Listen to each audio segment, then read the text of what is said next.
guns. Exactly. Everybody's afraid to say anything about trying to the gun culture and how it is contributing to a culture of violence in our country, and particularly in the black community. We haven't heard much about that not at all. And of course, what we're doing is getting ready for the second commercial break, and we'll be back with our audience following this very, very short commercial break.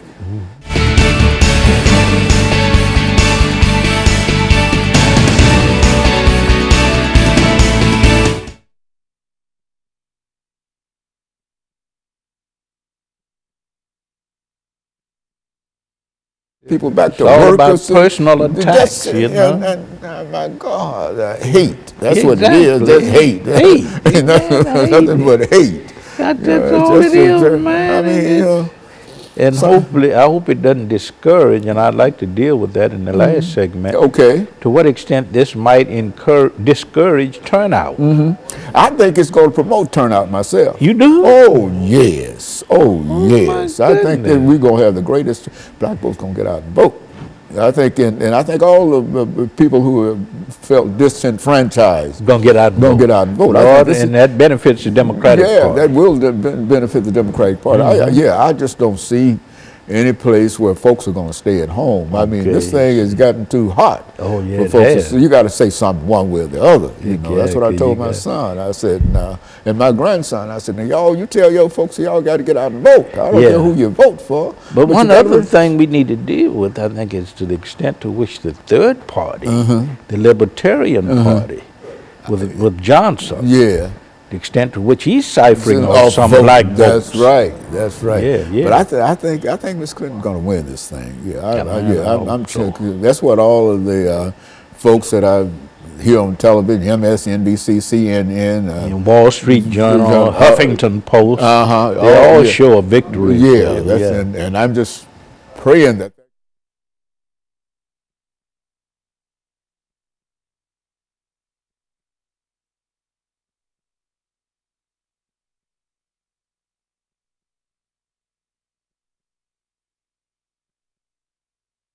Thank you and welcome back to the final segment of the show for today. We're talking to Dr. Lewis Baldwin, and he's giving us some information in reference to African Americans and the election of 2016.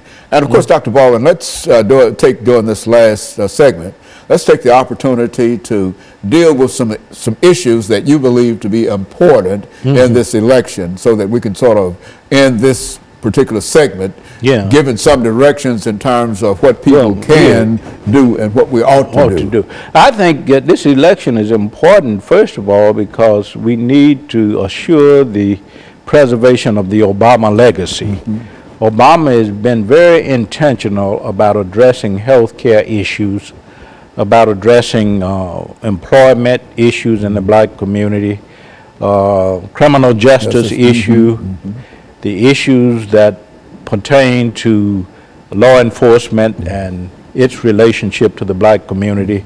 So we need to preserve his legacy in terms of pushing legislation that address the concerns for African Americans and women. We have to keep in mind that the Lilly Ledbetter law or act was signed by President Obama, which called for equal pay equity for women. So we first of all got to preserve his legacy for the black community, and I think that's very important for the black community. Another concern, of course, is how will this election cycle, and particularly the person who wins the office of president, how will that person address issues such as affirmative action, such as gun control, criminal justice, crime in black communities. I think that is very, very important. We look to the future, black Americans do. We've always looked to the future because we have had problems dealing with the past in many cases, and dealing with the present. We look to a future with hope. Things have to get better. Things have to get better. So we have a more hopeful view when it comes to the future. And I think black Americans today are looking for someone who will build on the Obama legacy. And I think most black American studies show that 87% of blacks at least will vote for the Democratic candidate. And I think that most black Americans feel that the Democratic candidate, who happens to be Hillary Clinton, represents a better, a better prospects, choice. a better choice yes, for the future in terms of how our own platform in the black community will be advanced, not only in terms of the preservation of the Obama legacy, but building on that legacy in terms of what? Creating more jobs. There's unemployment in certain black communities is 58%. So how will the future president address those kinds of issues?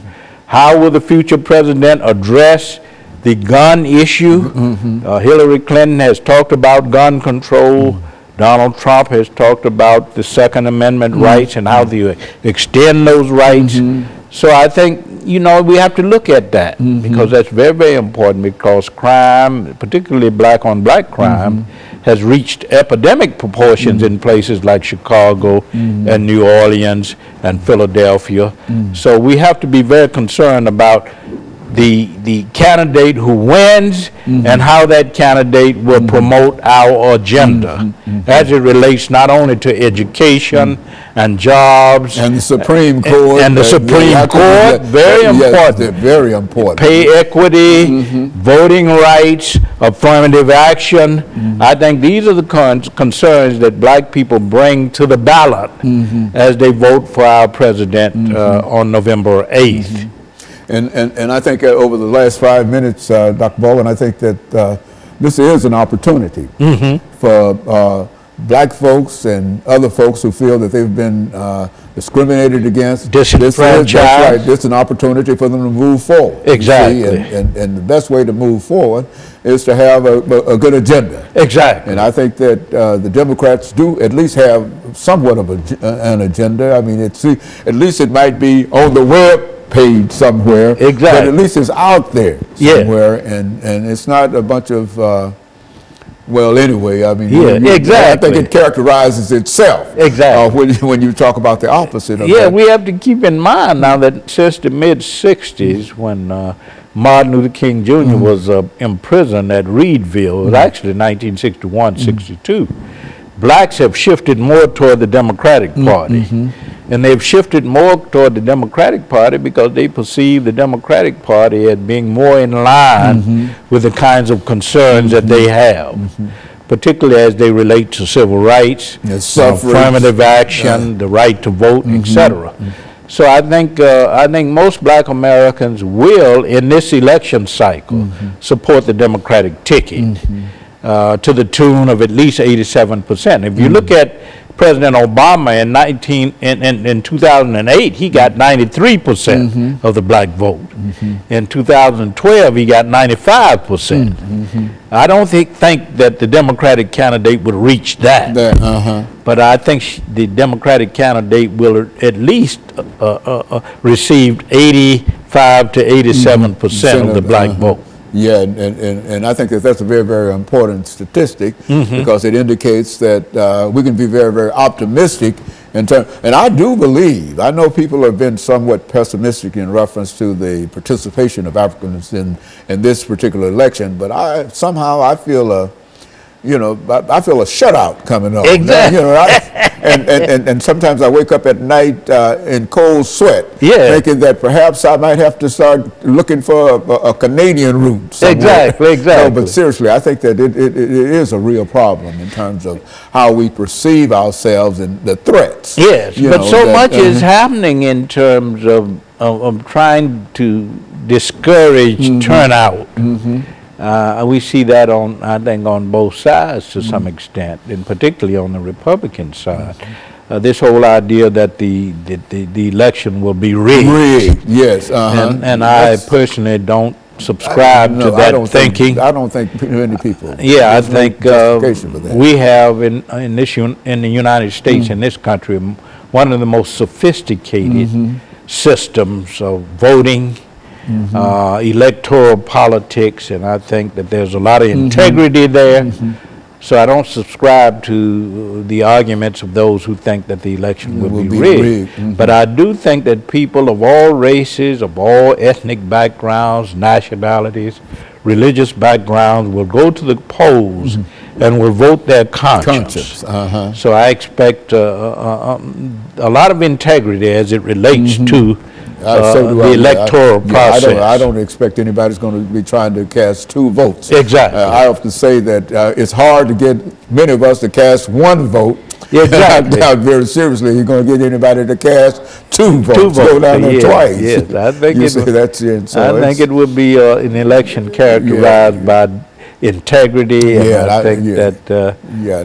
think that this process in America, in our country, has more integrity than in other parts of the world. That's it. And if we don't have it, then how could we expect it to be anywhere else? Exactly. And in spite of what everybody say, this is indeed the greatest country in the world. Absolutely. And I feel it a privilege personally to be an American. I mean, I've never seen anything that we've done or whatever that would put me outside of being a citizen of the United States of America, in spite of all of the trials and tribulations that we've had in this country. I think that this is the best one for us. There's one thing we can claim, of course, is that our struggle has been toward the realization of participatory democracy. That's right. And we've been on that course. Yes, and I think we'll make it. Exactly. I think we'll be very successful. Exactly. And so, Dr. Baldwin, during the last 45 seconds, let me thank you for bringing by again